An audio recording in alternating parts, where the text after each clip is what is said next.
Chegamos à última igreja do caminho imperial, a igreja de Laodiceia. Capítulo 3, versículo 14 diz: Ao anjo da igreja em Laodiceia escreve: Isto diz o Amém, a testemunha fiel e verdadeira, o princípio da criação de Deus. Chegamos ao ponto final da jornada. Viajamos de Éfeso a Laodiceia. Esta é a última mensagem de Cristo às igrejas. E por isso ele se apresenta como o Amém. A palavra Amém quer dizer assim seja, assim se faça. E é usada no término de uma prece, de uma oração. Esta palavra Amém vem da mesma raiz hebraica, emep, que quer dizer verdade. Jesus diz ser o caminho, a verdade e a vida, confirmando aí o que diz o texto também. Mais uma vez, Jesus faz referência em ser o primeiro e o último, o alfa e o ômega. Ele também se apresenta como a fiel testemunha. Só ele tem o direito de falar ao ensejo do encerramento da história humana, como também do princípio desta história na criação original. Ele foi não só o autor da criação, mas também é o consumador de nossa fé, como está escrito em Hebreus, no capítulo 12, versículo 2. E, como tal, como consumador da nossa fé e autor da criação, ele se dirige a uma geração cristianizada, culta e educada, mas, infelizmente, cética e autocomplacente, que perdeu de vista a Deus por causa das teorias humanas, tais como a da evolução. A filosofia evolucionária é um ataque à veracidade da palavra de Deus. E o alvo desta filosofia é destruir a fé no Criador. Se o homem pode tornar-se gradualmente melhor e nunca caiu em pecado, então não precisa de um Salvador. Olha só, vamos meditar um pouquinho. Veja só que perigo. Se o homem evolui, então cada vez ele melhora mais. Vai chegar um ponto que ele vai atingir a perfeição. E se ele for perfeito, ele não vai pecar. E se ele não pecar, ele não vai precisar de um Salvador. Olha só, que perigo. Mas a respeito da criação e da evolução, vamos tratar com mais detalhes no capítulo 7. Jesus se apresenta aí também como o princípio da criação de Deus. Não quer dizer que ele tenha tido um princípio na criação, mas sim que ele é quem dá origem a todas as coisas. Veja o que diz o livro de Miqueias, no capítulo 5, versículo 2. Mas tu, Belém Efrata, posto que pequena para estar entre os milhares de Judá, de ti é que me sairá aquele que há de reinar em Israel, e cujas saídas são desde os tempos antigos, desde os dias da eternidade. Veja só, isso aí é uma profecia do nascimento de Jesus, da primeira vinda dele aqui nessa terra. Está falando que ele nasceria em Belém. E o texto também diz que a origem dele é desde os dias da eternidade, ou seja, ele é eterno, confirmando então o texto de Apocalipse. Existem outros textos que falam sobre a eternidade, sobre a imortalidade de Jesus. Se você quiser entrar em detalhes, peça-nos e nós entraremos em contato. Ele se apresenta como uma testemunha fiel e verdadeira. Ele é testemunha da criação desta terra. Ele esteve presente, foi ele quem tudo criou. Vamos ao significado e importância do nome Laodiceia. Laodiceia quer dizer julgamento do povo. A cidade recebeu esse nome em honra à esposa de Antíoco II, que se chamava Laodice. Esta igreja cobre significativamente este período da história da igreja em que o nosso celestial sumo sacerdote estará levando a cabo o seu ministério de juízo justo antes de sua volta em glória. O nome também pode ser interpretado como povo justo ou povo justificado. Somente quando nosso advogado nos representa diante do trono da graça é que podemos ser justificados. Somos justificados por sua graça, pelo seu sangue e pela fé, como lemos em Romanos 3, 24, 5, versículo 9 e 5, versículo 1. Laodiceia poderia muito bem ser chamada de cidade de compromisso. Essa igreja existe no tempo do juízo e da proclamação das finais mensagens que precedem a segunda volta de Jesus. É este um tempo de muita profissão de fé, mas pouca religiosidade vital e verdadeira piedade. Não há cidade cujo espírito e natureza sejam mais difíceis de descrever do que Laodiceia. Não há extremos nem aspecto marcante. E é também assim o seu caráter peculiar, sem extremos ou algo marcante. Se autoconfiança fosse o padrão, essa igreja seria proeminente. Sua autoconfiança era imensa, mas sua falta de fervor tinha deixado o Senhor do lado de fora, batendo na porta para entrar em sua própria igreja. Arrogância e prosperidade material frequentemente produzem cristãos complacentes, cristãos tolerantes, tolerantes com o erro, com o pecado. Vamos às características da cidade. Em Laodiceia, um portal semelhante a esse foi construído e dedicado a Domiciano. Esse portal aí é o portal de Herápolis. Laodiceia ficava a 80 quilômetros de Filadélfia. Era uma cidade muito rica, cercada por regiões ricas de fazendas, grandes mercados, um grande estabelecimento de câmbio, de banqueiros, de finanças. Era capaz de acomodar-se às necessidades e desejos de outros, sempre flexível e acomodável, cheia do espírito de comprometimento. Também havia grandes interesses fabris, com valiosa produção de lã, de uma textura macio e de um colorido negro, mas matizado com violeta. Interessante que vestes pretas eram usadas pelos laodicenses como evidência de sua riqueza. Essa espécie de lã não é mais produzida hoje. Laodiceia era uma cidade de turismo, onde fontes de águas quentes borbulhavam pelas colinas, utilizada para banhos termais.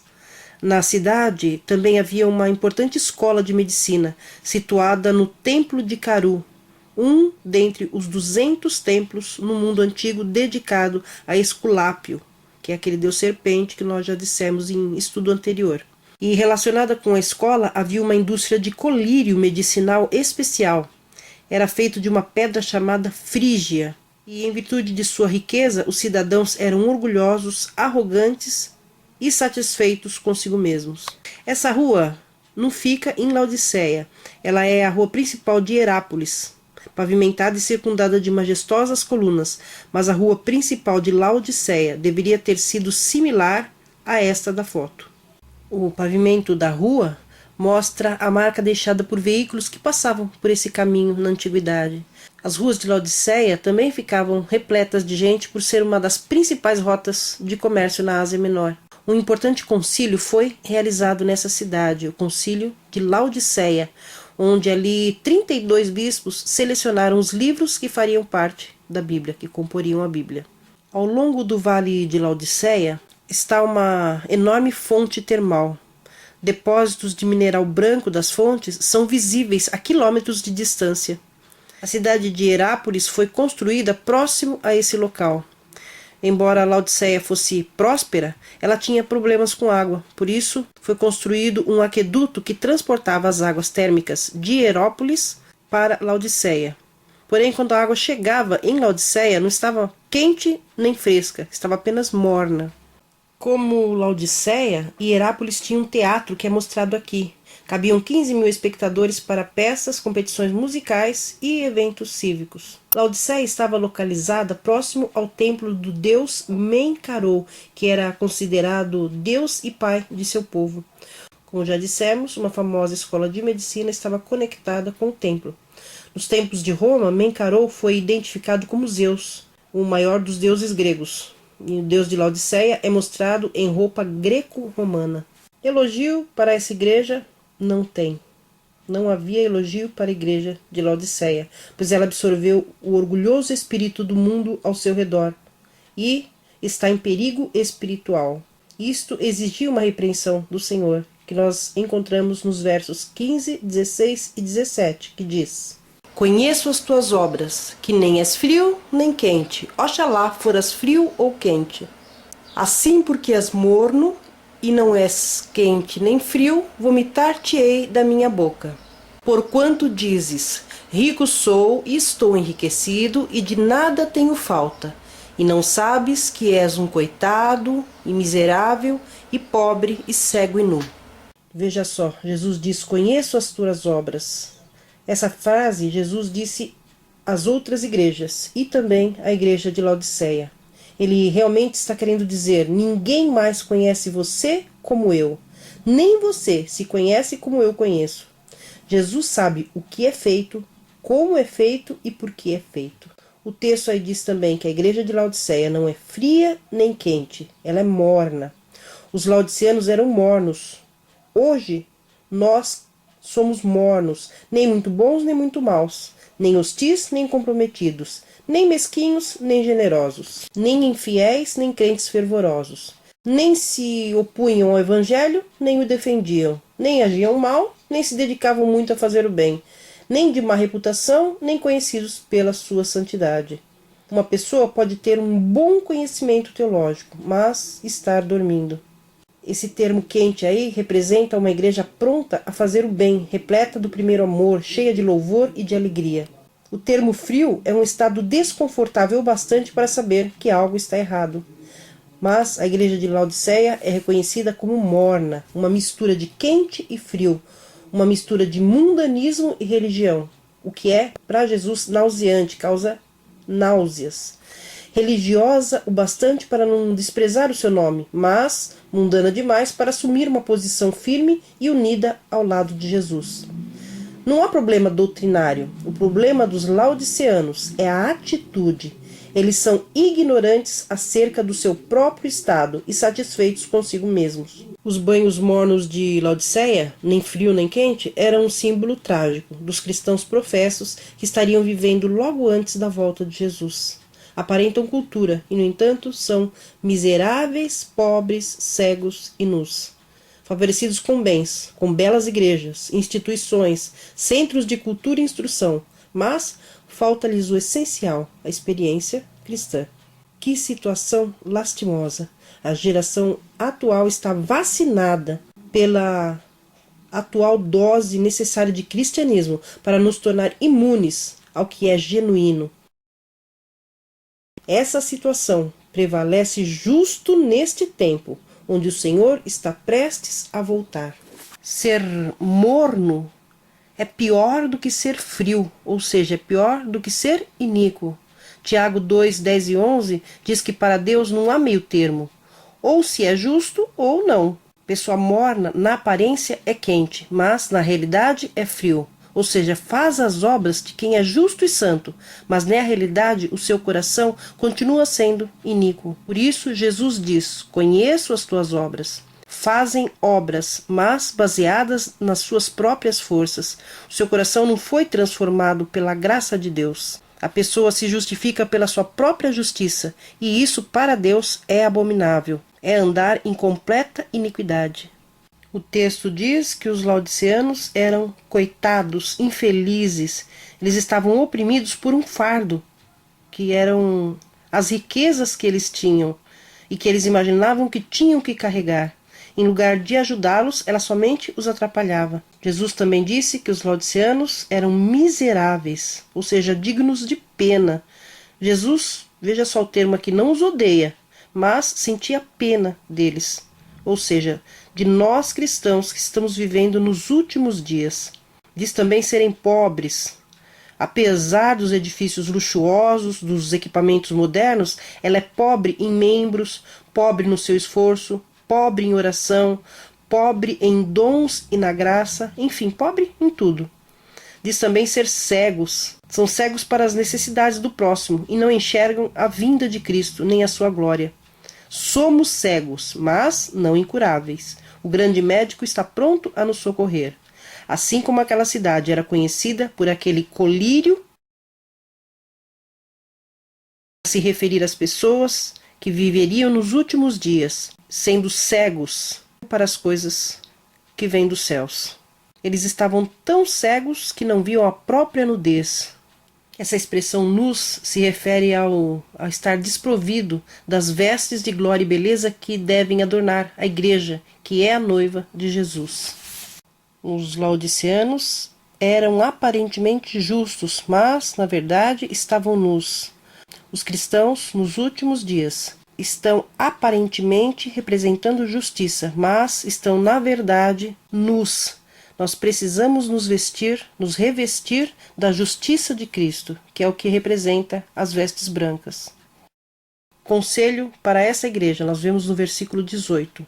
Aconselho-te que de mim compres ouro refinado no fogo para que te enriqueças, e vestes brancas para que te vistas, e não seja manifesta a vergonha da tua nudez, e colírio a fim de ungires os teus olhos para que vejas.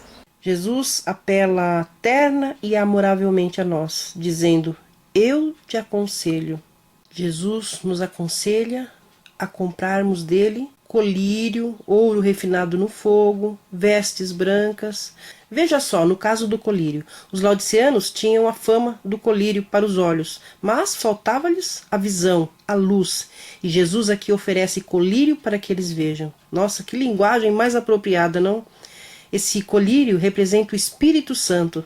Existem vários textos que fazem referência a isso. Efésios 1, versículos 17 e 18, Atos 10, 38, João 16, 13, 1 João 2, versículos 20 e 27. É Ele quem nos faz ver a nossa condição miserável e nos leva até Jesus. Quando nós deixarmos de confiar em nós mesmos, reconhecendo nossa pobreza, quando buscarmos as riquezas do céu, só então estaremos prontos para a volta de Jesus. Ele nos aconselha também que compremos ouro. O ouro representa a fé, como está escrito em 1 Pedro, capítulo 1, versículo 7. São as riquezas espirituais. Veja só, uma compra é necessária. O ouro provado no fogo. E você tem condições de comprá-lo? Jesus nos diz assim: vinde, comprai e comei, sim, vinde e comprai, sem dinheiro e sem preço, vinho e leite. Como lemos em Isaías 55, versículo 1. Mesmo nessa época de inflação, o salário do pecado continua o mesmo, mas a salvação ainda é de graça. O Salvador não abandonou seu povo. Ele nos aconselha que compremos ouro. E esse ouro é gratuito para nós. Custou o sangue de Jesus, mas para nós é gratuito.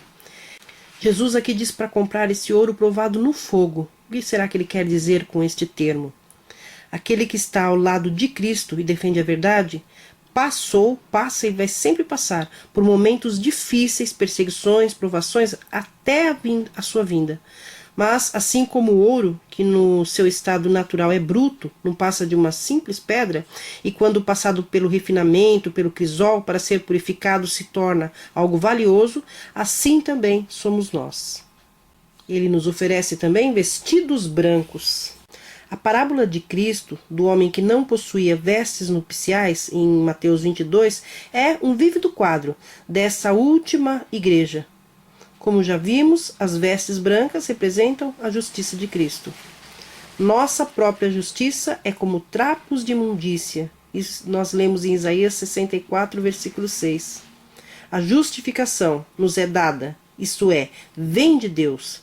Já a santificação é comunicada, ou seja, ela é posta a operar em nossa vida pelo Espírito Santo. É um crescimento espiritual que provém de uma experiência diária e contínua com Deus. A justificação é o nosso título para o céu. A santificação é a nossa capacitação para o céu. Por exemplo, os professores da rede estadual passam por uma capacitação todo início de ano. Ali eles são atualizados e é complementado o seu conhecimento. Ele tem o diploma, mas precisa participar desses cursos anuais. O diploma é a justificação que Jesus nos concede. A santificação é esse curso de capacitação. É apenas um exemplo para que nós entendamos melhor a diferença de justificação e santificação. Em Apocalipse 7, versículos 13 e 14, também lemos sobre estas vestes brancas. E um dos anciãos me perguntou: estes que trajam as compridas vestes brancas, quem são eles e de onde vieram? Respondi-lhe: meu senhor, tu sabes. Disse-me ele: estes são os que vêm da grande tribulação e lavaram as suas vestes e as branquearam no sangue do Cordeiro. Nós precisamos lavar as vestes quando elas estão sujas e depois vigiar para que ela se mantenha sempre limpa. Não é difícil encontrar falhas nos outros. Não é necessário ter nenhuma habilidade especial para que se observe a igreja bem de perto, até que se veja claramente todos os seus pontos fracos. A questão é: você chorou por esses problemas e orou a respeito deles? Não julgue o seu irmão, até que tenha julgado a si mesmo. Se você é rigoroso, use esse rigor na sua própria conduta e no seu coração. Quem é a igreja? Você e eu somos a igreja. Nunca faremos o que é certo, enquanto acreditarmos que não precisamos de correção. Existem pessoas que falam sobre as faltas da igreja, lendo uma parte da mensagem de Laodiceia, mas negligenciam a parte mais importante, o remédio que é oferecido. Versos 19 e 20 diz: Eu repreendo e castigo a todos quantos amo. Sê, pois, zeloso e arrepende-te. Eis que estou à porta e bato. Se alguém ouvir a minha voz e abrir a porta, entrarei em sua casa, e com ele cearei, e ele comigo. O Senhor repreende aqueles a quem ama, assim como um pai repreende a seu filho, por amor a ele. Mas se nós recusarmos sua repreensão, teremos de ser separados dele. Teremos de sofrer as consequências. Veja só, Jesus diz estar à porta. Isso porque ele não está dentro do nosso coração. Assim é o coração do laodiceano. As obras que faz não são produzidas em Jesus. Pensa que é justo, mas, na verdade, como nós já dissemos, suas obras são trapos de imundície. Este capítulo de Apocalipse fala de duas portas. Uma no céu, que está aberta, e outra na terra que precisa ser aberta. Uma dessas portas nenhum de nós pode fechar. A outra somente nós podemos abrir. Uma porta, Cristo é quem abre, de maneira que nós possamos passar por ela. A outra somos nós, que temos que abrir para que Cristo possa passar. Essa porta é o nosso coração. Ele não força a entrada pela porta do nosso coração. Ele valoriza nossa liberdade de escolha e quer que sejamos livres. Por isso, ele está do lado de fora, batendo a porta. Eis que estou à porta e bato. Não é a pessoa dentro que está tomando a iniciativa, mas Jesus, do lado de fora, é quem toma essa iniciativa. Ele veio de seu trono no céu. Não faz diferença para ele a nossa condição. Ele diz: se alguém abrir, entrarei e com ele cearei. É uma questão pessoal. Temos de ouvir sua voz e deixá-lo entrar. Ele foi colocado para fora do nosso coração. Nós o colocamos para fora. E ele que tem tanto amor não se afastou. Ele ainda está do lado de fora, batendo, pedindo para entrar, oferecendo uma nova chance para nós. Veja que promessa é feita a você e a mim, se abrirmos a porta do nosso coração a Jesus. Nos versos 21 e 22. Ao que vencer, eu lhe concederei que se assente comigo no meu trono. Quem tem ouvidos, ouça o que o Espírito diz às igrejas.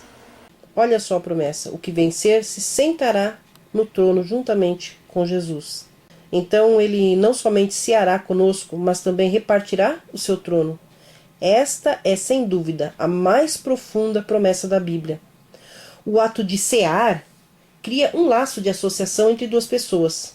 Partilhar uma refeição no Oriente é um símbolo de amizade e oferece ao hospedeiro não só a refeição, mas o que é ainda mais nobre, o franqueamento do seu lar. Quando nós abrimos a porta do nosso coração para Jesus, nós estamos, por este ato, convidando a partilhar da nossa intimidade, da intimidade da nossa vida. Jesus relembra nessas palavras o que os salvos farão no céu, que está escrito em Apocalipse 20, versículo 4, durante os 1000 anos. Qual é o remédio, então, para essa igreja morna? E o remédio é mais comunhão com Cristo. Chegará, no entanto, um momento em que as batidas na porta não mais poderão ser ouvidas.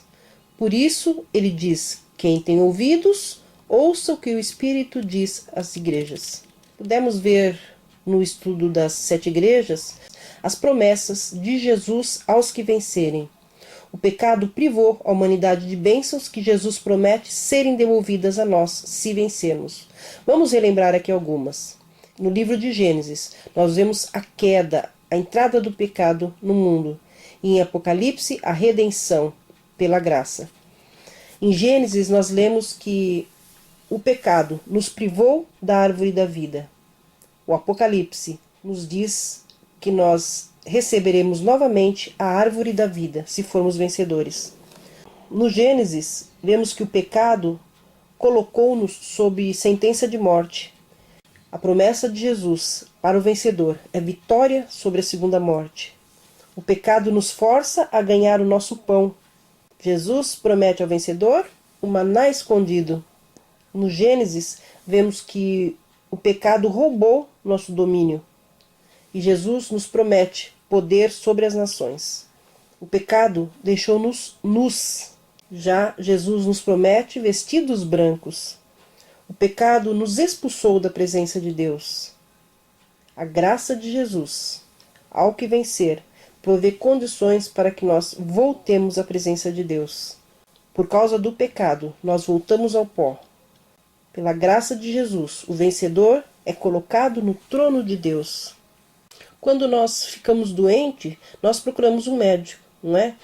Mas no caso da doença espiritual, que é o pecado, é o médico que vem até nós. Ele atende a domicílio, trazendo-nos o remédio que precisamos para a nossa mornidão, o colírio para a nossa cegueira, que é o Espírito Santo, para que enxerguemos nossa nudez, nossa real condição. Ele também nos traz o ouro para a nossa pobreza, que é a fé. Ele também nos traz vestes brancas para a nossa nudez, que, como vimos, é a justiça de Cristo. Nós investimos tanto do nosso tempo em nossa vida. Será que não é hora de investirmos também num relacionamento realmente importante? Uma comunhão real e pessoal com Jesus? Fica aqui o meu apelo para que você abra a porta do seu coração e deixe Jesus entrar. Fique com Deus e até o nosso próximo encontro.